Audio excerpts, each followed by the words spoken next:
Hey everyone, welcome back. Oh shit, here we go again. Alright, so welcome to my channel if you are new, but alright, we like to do reactions, commentary, story times, makeup, a little bit of everything. We do some cooking over here, so it's a little bit of everything for everyone. If that's your vibe, go ahead and subscribe. Hey everyone, welcome back. You saw the title, we have to talk about it, alright? Why fast food sucks. Not cheap, not fast, and not good, all right? Fast food has definitely changed since the 90s, 2000s, and all the way up to now, all right? Fast food has not been the same. Literally, I feel like since 2012, I feel like fast food definitely started like a shift around there.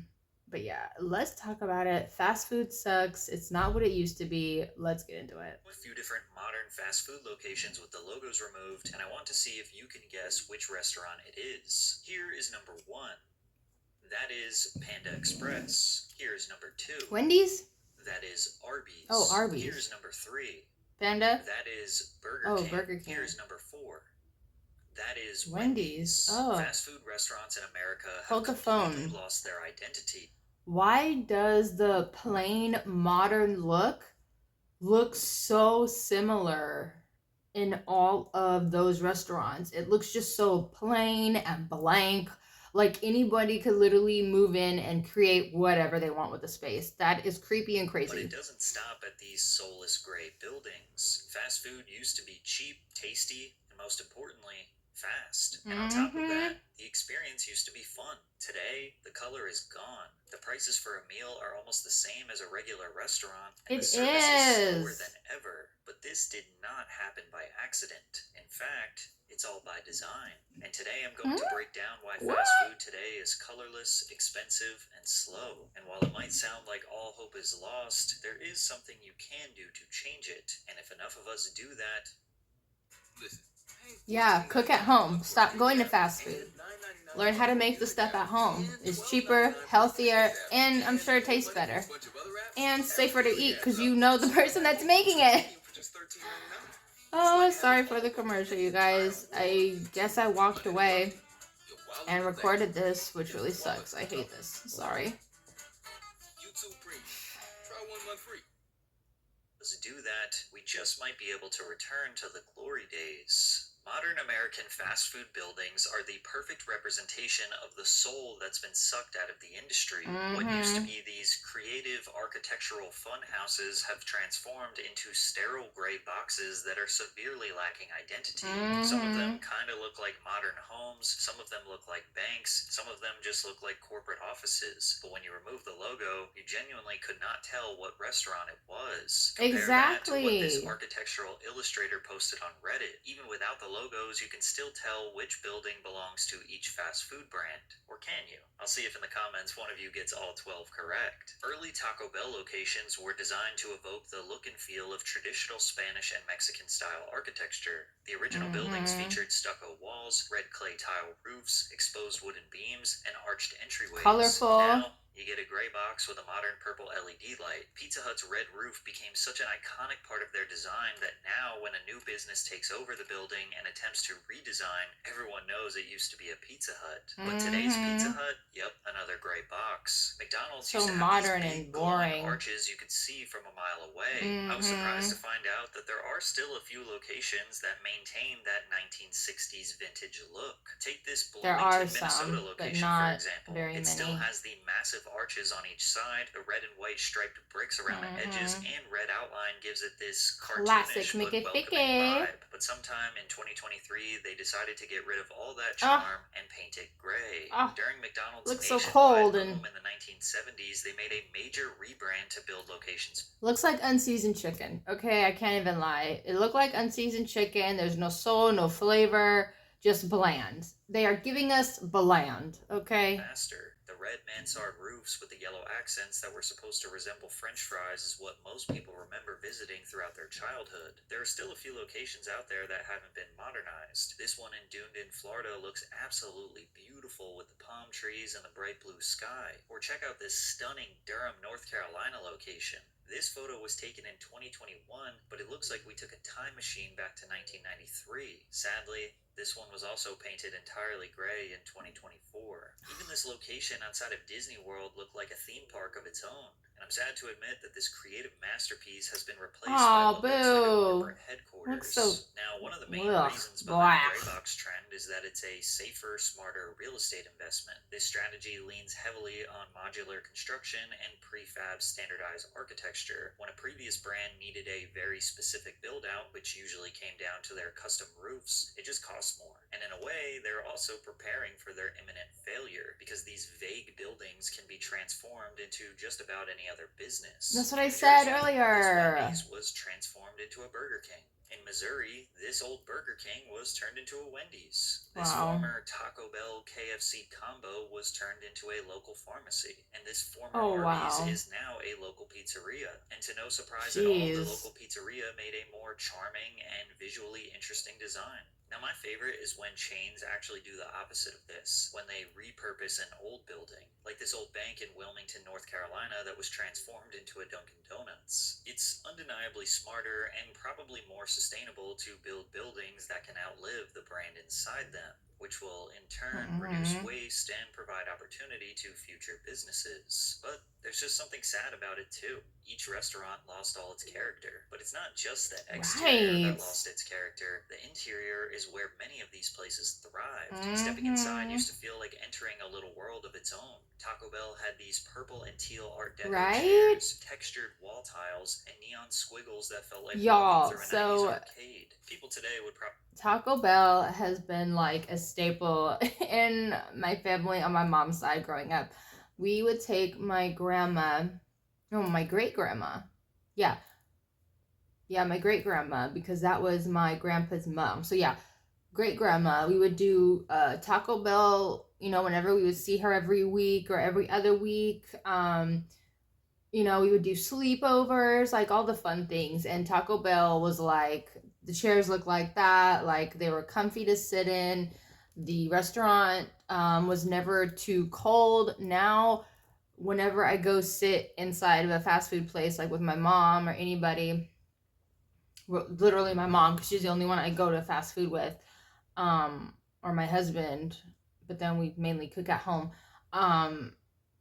It's cold, the seats are uncomfortable, like it's not what it used to be. It's not giving local fast food restaurant that you can go to on the regular, it's not like it's not how it used to be, where people would go to a place for so long, then they know like the staff or the manager or whatever, and they become like a regular, like it's not like that anymore, unless it's like older people. Then I feel like older people get stuck in their routine, in their in their life and everything like that, to the point where you're a part of their routine on the daily.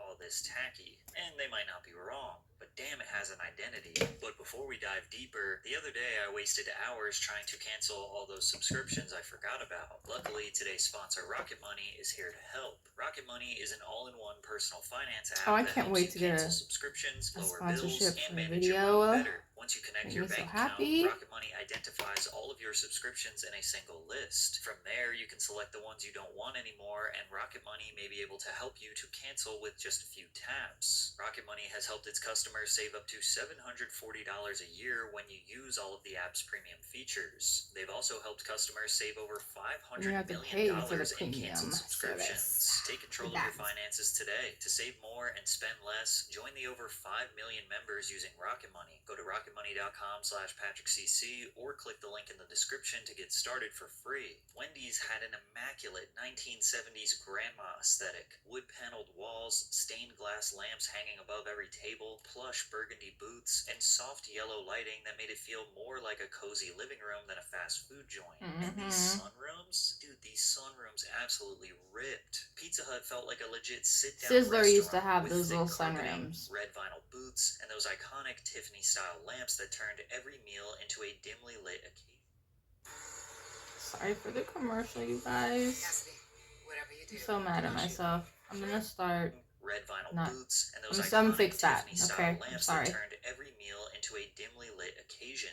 McDonald's had burger seats. Look, That was at before these my burger time, seats. because I don't Are they remember a little that. terrifying? Sure, but I think we can all agree that we want them back. And when management started encouraging a more kid-friendly atmosphere, almost every franchisee built massive playgrounds and indoor sets. Right, those were so tubes fun. and pits to play in while the adults got to enjoy their meal. However, Put a for one in years, the McDonald's comments have if been y'all dealing remember with playing in the injury McDonald's lawsuits playground. where kids hurt themselves climbing around rope ladders and monkey bars. In a 5-year span alone. Hold the phone. That's the parents' fault for not watching their damn kids. Like, what the hell?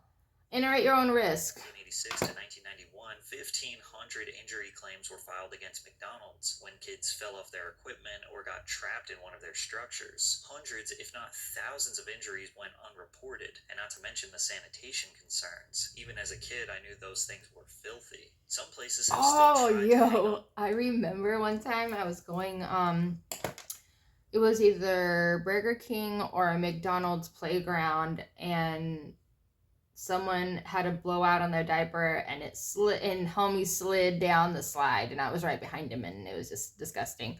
But yeah, that's disgusting. To that old school charm well into the 2020s. I found this 1950s retro diner inspired McDonald's location in Williamsburg, Virginia. They have a whole ass 1957 Chevy on the inside just parked in the middle of the restaurant. This That's so beautiful cool. time capsule location was, you guessed it, grayed out and turned into another modernized hospital cafeteria a few years ago. Where'd they put the car? In Bensonhurst, Brooklyn was redesigned to a 1980s theme for a Marvel movie, and to no surprise at all, everyone loves it. And even though it still doesn't look like a true time capsule, it's just enough retro and modern combined to give the place a lot more soul. And if you're watching this and you have a fast food location near you that still has some old school charm, drop it in the comments because I want to see. But the blueprint for the modern fast food gray box, the minimalism, the neutral tone textured wallpaper, the IKEA chairs that hurt to sit in, the inoffensive abstract art, the dim industrial lighting, can all be blamed on Chipotle. Chipotle's early 2000s expansion marked a turning point in the fast food industry. Their concept was called fast casual. You still got your food quickly, but the experience felt more elevated. The menu was simple, the ingredients were marketed as fresher, and the interiors ditched the kid-friendly chaos in favor of something more modern. Because of this, they were able to charge a higher price, and teenagers, college kids, and young professionals were more than willing to pay. But they weren't just paying for vibes. Those 2010s Chipotle burritos were massive. I love Chipotle burritos. 2 servings of food for one price, which made it comparable to 2 fast food trips. Chipotle's success came at a time when McDonald's and other giants were on a rapid decline. In 2003, McDonald's stock price fell to a 9-year low, and in Q4 of 2023 was the first net loss in profits they ever had, losing $344 million. Public pressure around junk food intensified during this period. The Super Size Me documentary further tarnished that was brand. insane. Morgan Spurlock, who ate at McDonald's restaurants 3 times a day, every day for a month, consuming every item on the chain's menu at least once. At the end of the experiment, the 32-year-old had gained 24.5 pounds, a 13% body mass increase, increased his cholesterol to dangerous levels, and became the proof the media needed to paint fast food as the face of America's obesity crisis. So while McDonald's scrambled to repair its image, Chipotle was thriving, offering a cleaner, simpler, healthier experience. Damn, that bowl looks so good, and I'm so hungry right now. Everything fast food had become. Sorry guys, I'm hungry. I didn't eat lunch. I ate like a late breakfast around 10. Space. What resulted was a push for a more contemporary aura, accented by terracotta, olive, and gray colors paired with wooden furniture. Of course, other fast food restaurants saw this change and followed suit. I also believe that the success of Starbucks and maybe even the Apple Store had a big impact on the aesthetics of fast food chains. Really? Starbucks proved that people would pay a premium price to hang around in a space that felt upscale, and Apple taught the entire retail world that an ultra-minimalist design could signal trust and quality. Today, seemingly every fast food chain takes a little bit of inspiration from Chipotle, Starbucks, and the Apple Store, which has majorly contributed to them losing what made them special in the first place. Fast food restaurants were meant to be bold, fun, and kid-friendly, or even calm and cozy sit-downs for the family. But designers Lynn Rosenbaum and Michael Muchoff told the YouTube channel Cheddar that the design choices are nothing more than a marketing tactic. We have to be perceived as new and fresh and offering food that is new and fresh. what has changed within our restaurant. We want to communicate that to the customer on the outside, and the easiest way to do that is through architecture and interior design. How can we make it look healthier, but not actually make it healthier? That's basically the Right, gist. in so many I don't think any ways. logical person is expecting fast food to be healthy, but the risk used to be worth the reward. Because beyond the building design and modern branding, it seems like they aren't even trying to make the food look or taste good anymore. The burgers They're aren't even close to not. as advertised, with buns flat as a pancake and lettuce that looks like it was left out all night. Places like KFC refuse to change the oil in their fryers, so you can't even taste the chicken anymore. And those so-called crispy fries you ordered look like they were defrosted, placed under a heat lamp, and served without anyone noticing they missed a crucial step. Even legend. Right quick, so don't laugh, but when I was in college, what year was that? Between 2009 and 2010 or 11, I was putting myself through college, had to work at McDonald's because I need a job, okay, that's going to work with my schedule. I kept trying to get hired at grocery stores and I couldn't get in. So for me, my experience, they would change the oil like at least, every other day or every couple of days, because the managers that I worked with did not play that at all. And then when I moved to St. Louis, same thing. The managers didn't play that. They would change that oil every couple of days. But at the same time, back then, the economy wasn't what it is now. You know what I mean? So I can understand why they cut corners and like all those things when in reality they shouldn't. Just do the right thing, do what's right, follow the rules, change everything properly so people aren't getting sick and everything else. That's why people have been stopped doing fast food for the most part. YouTuber, the report of the week, who has spent the past decade reviewing fast food menu items, just about had a meltdown over the decline in quality and service across every big chain in the US after countless bad experiences in 2023. Instances not as bad as this, but where there have been problems with my order. Hold the phone. How old is this person? Okay, this person literally looks like 12 years old. This is crazy. What does homie have to? What do they have to say? It's just elapsing more and more, and it's not just Culver's. It's every place. McDonald's, Burger King, Wendy's, Taco Bell, you name it. There have been so many places, and I'm sure you've noticed this, that I've reviewed in the last couple years, where the food has just been awful. It's quite frankly disgusting. I hate when this happens, and what bothers me even more is when it's becoming more and more of the norm. When I'm trying out these sorts of items, and time and again, it's some burnt piece of garbage. It's some just vile slop, for lack of a better word. And it's getting to the point now where pretty much every other item that I review is just, it's disgusting in some way or another. Or it's just so overpriced that it might be alright, but it's like you're burning your money. What's even the point? But even if fast food companies lost the fun, lost the undeniable guilty pleasure taste, at least it's still cheap, right? No. Nope.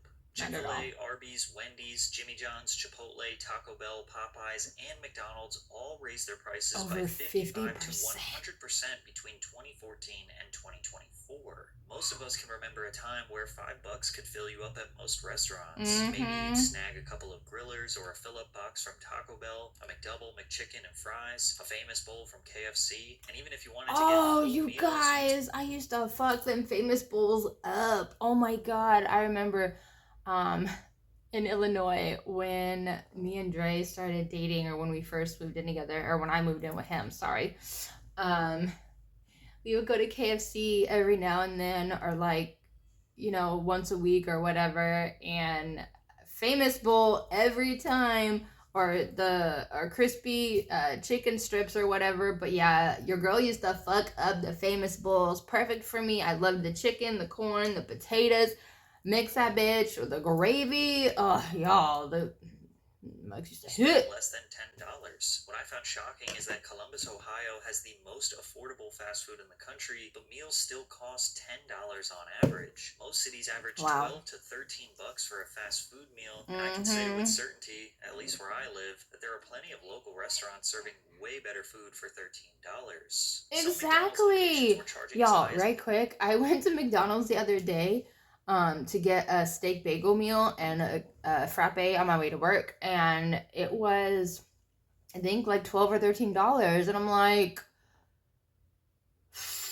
y'all, it's literally cheaper to buy groceries, figure out how to make the fast food stuff at home, and just make it at home for cheaper and healthier. That's where we are now, and it's just crazy to think about. It's crazy to think about. $10 for a Big Mac meal. In 2024, the McDonald's president, Joe Erlinger, attempted to address many of the concerns that Americans had with McDonald's prices significantly rising. What's funny is that they made this graphic that claims to debunk a bunch of myths, while claiming that the facts state that they have only raised their prices by 20 to 40% since 2019. Like, they put this obnoxious claim as a myth. McDonald's medium fries increased by 138%, just to attempt to soften the blow when they say that the fact is that the average price of a medium fries was a 44% increase. Like, we're supposed to be like, oh, only a 44% increase for fries that are soggy, cold, and take 20 minutes to get? Exactly. That's so much better than 138%. The reality is that fast food has entirely changed its value proposition to customers in America. It's no longer about being cheap, it's about being lazy. A professor of marketing at Johns Hopkins said, these chains are not charity organizations. They're not trying to serve cheap food to people who are complaining about high prices. They're trying to get people who have either stopped going to the store or never went there. I suspect the value pricing approach is working for McDonald's. Okay.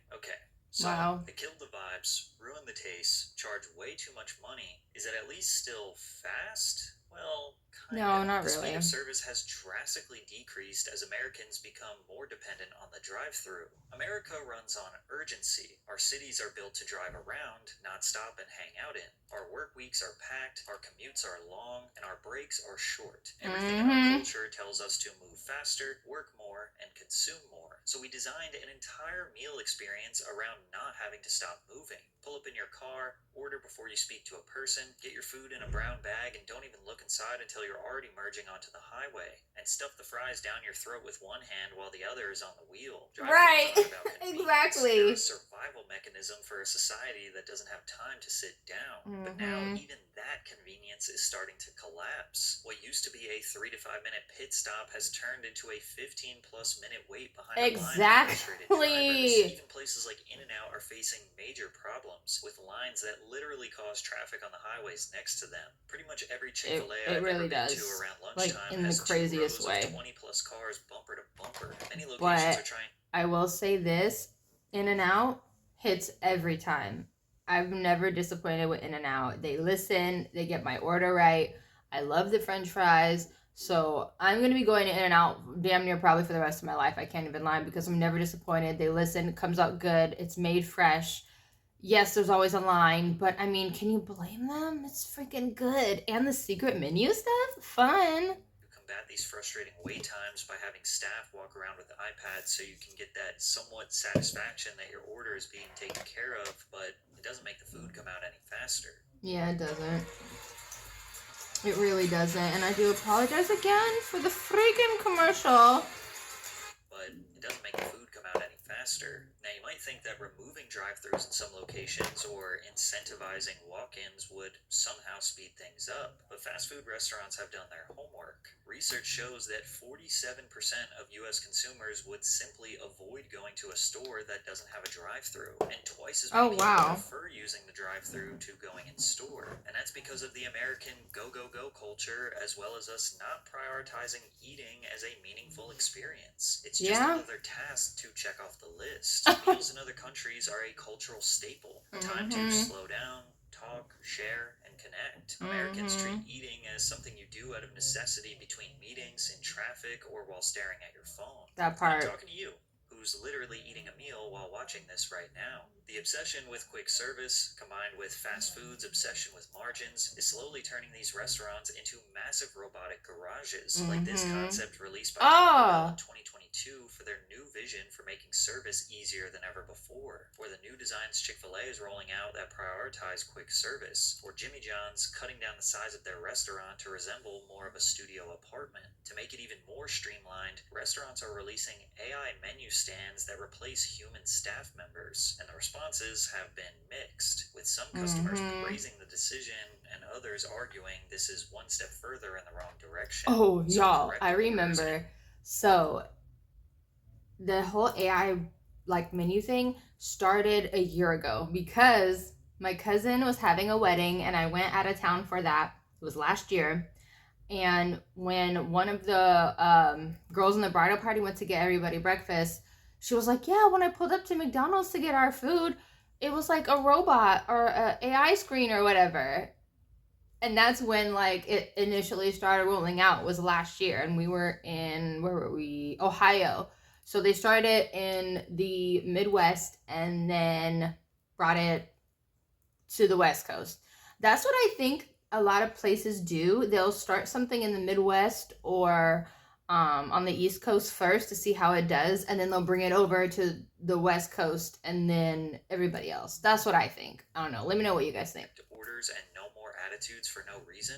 More jobs with human contact are going away. Yes, with they fast are. food restaurants doing everything Not they can to surprised. make service seamless and Americans demanding even more convenience, how far away are we from a robotic arm extending from a building and just dumping the food right into our mouths? But as grim as the future That's a looks, bit much. there is a way to fight this. There is a way to demand change, get better quality food, better prices, better speeds, and an all-around better experience. How? The solution is quite simple, and it's being implemented all over the world. Fast food is better outside of America, not just by opinion, but by design. Many nations have stricter regulations on food quality, preservatives, and sourcing. In places like Japan, France, or Germany, the ingredients are often fresher, the portions are more balanced, and the presentation is far more respectful of the dining experience. But this changed Right. this The McDonald's and what's the other one? Anyway, McDonald's and a different other, like one of the main fast food places in Japan and Tokyo and like other countries, they got crazy menu stuff. One of them had spaghetti on the menu. One of them had chicken Alfredo. Like they had like a full chef in the back. Like I can't remember what video I saw, but it was a YouTuber and they were going to Japan or China or something like that, and they were like, oh, I'm gonna vlog the day, I want to check out the McDonald's in this country. I think they were in Japan or China, one of the two, and they were like, oh yeah, let's go see the menu. And it was like all this crazy stuff. It's like, whoa, that is crazy. I hate to say it, but when I go out of the country, I'm gonna try some of these fast food places just to see the difference. And I'm vlogging all those things, y'all know. But anyway, let's finish up the video. Sorry. It happened out of respect. It was by force. Like in France, when 5 activist farmers tore down a McDonald's that was being built in the southern town of Malo in August 1999. They handed out Roquefort cheese at the protest, which they said was to denounce U.S. import restrictions and hormone-treated beef. But this was a calculated attack. In that same week, French farmers dumped 6 tons of manure on a McDonald's restaurant in Arles. This was a symbol of resistance against American food imperialism and the spread of unhealthy, standardized meals. And it wasn't just about the food, they were defending culture, agriculture, and tradition. And it worked. French consumers began demanding locally sourced ingredients, and McDonald's responded. Today, around 75% of the food served in McDonald's France is sourced domestically. Now, this doesn't mean go and destroy That's your local cool. McDonald's, but it is proof that a protest goes a long way. Also, McDonald's Europe became the first food service retailer in many markets to sell Marine Stewardship Council certified sustainable fish. The MSC is widely considered the gold standard certification for sustainable wild-caught seafood. Because if they did not meet these standards, then European countries would simply not allow them to serve fish. In India, they mostly don't serve beef or pork items due to religious values held by the citizens. In China, they serve taro pies. Taro is a plant native to Southeast Asia whose roots and leaves are used for food in this region. In Saudi Arabia, 100% of their menu must be halal. Therefore, all products served at McDonald's restaurants are inspected and approved by local authorities and Islamic inspectors at the countries of export. The point is, McDonald's and other fast food restaurants will abide by socio-cultural, religious, food preferences, and environmental factors, or they will simply not be allowed to serve food in that country. And they might even complement the country with a vibey atmosphere. They'll serve food in decommissioned planes in New Zealand, a colorful building pagoda in China, or a ski up in Sweden. The end result, better service, That's better cool. food, better vibes, and customers who treat eating as something worth sitting down for. All of these point to the fact that fast food restaurants can still be colorful, fun, cheap, and have the best quality food available for their meals. It's just that they only change when people finally start to walk away. This is not the answer you want, but it is the truth. Sure, the buildings are gray and bland. Sure, the service is slow. Sure, the food doesn't taste as good and corporate greed is driving up the price. But you can protest. You can just stop going. And they will be forced to resort back to the things that made these restaurants special in the first place. But until most of us refuse to order from these fast food restaurants, then nothing is going to change. Exactly, because these dang kids, y'all, all right? The fast food place isn't going nowhere because these kids love it, all right? But let me know what you guys think. How do you think fast food has changed over the last 10, 15, 20 years? Because it has changed. Everything has changed. The economy has changed. Just everything. It is just crazy. But yeah, let me know what you guys think. I appreciate you guys so much. Please like, comment, subscribe, hit the bell notification so you know if it is when I post. Mwah. Bye.